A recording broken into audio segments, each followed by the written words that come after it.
पढ़ेंगे कायिक जनन। कायिक जनन, कायिक जनन या वर्धी जनन के बारे में।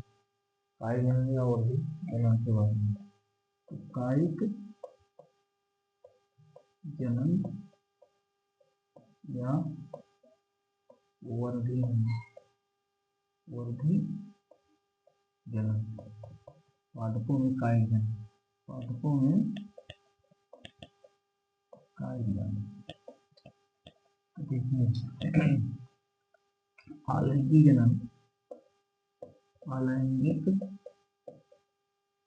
जनन का एक भाग, एक भाग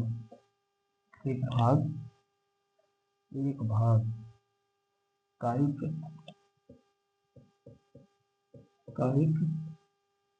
जनन या वर्धी जनन भी होता है, वर्धी जनन भी होता है, वर्धी जनन भी होता है, वर्धी जनन भी होता है। जिसमें संतति निर्माण, जिसमें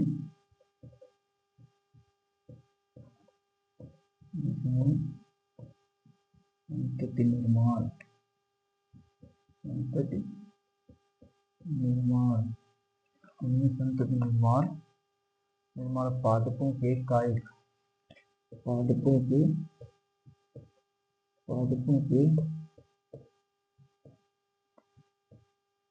कायिक, पादपों के कायिक अंगों से होता है, कायिक अंगों से होता है, अंगों से होता है, कायिक अंगों से होता है, कायिक अंगों से होता है। जैसे जड़ तना, जैसे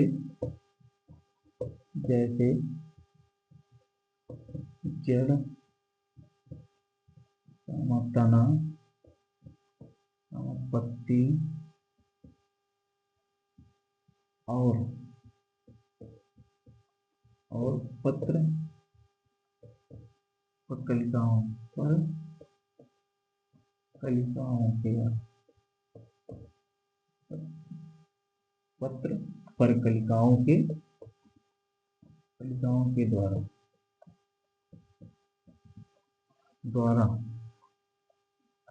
द्वारा आदि पौधों के वर्धी या द्वारा पौधों के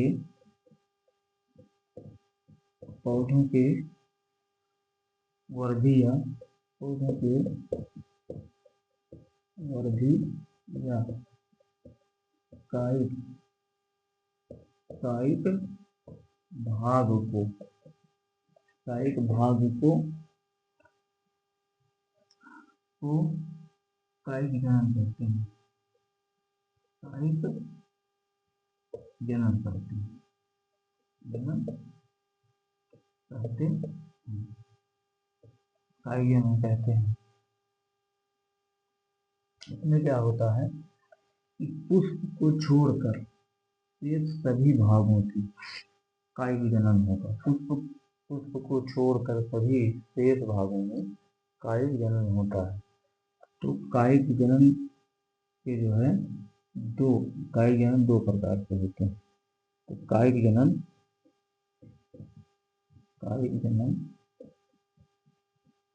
दो प्रकार के होते हैं, दो प्रकार के होते हैं। तो नंबर 1 है प्राकृतिक कायिक प्रवर्धन। दूसरा है कृत्रिम कायिक प्रवर्धन।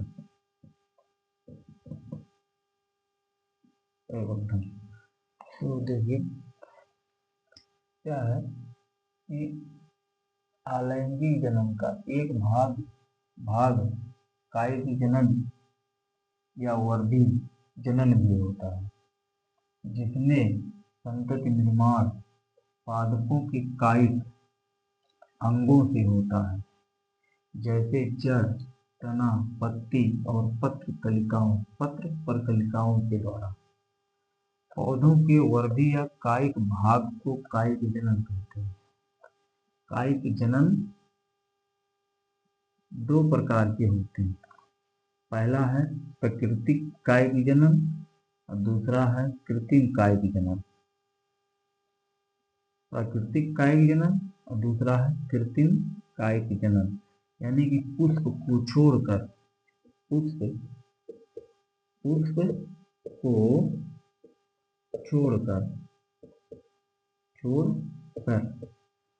शेष सभी भागों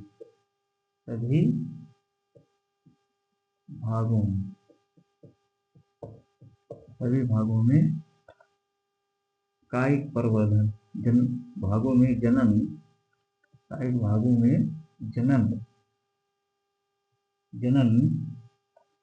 कायिक जनन के द्वारा होता है।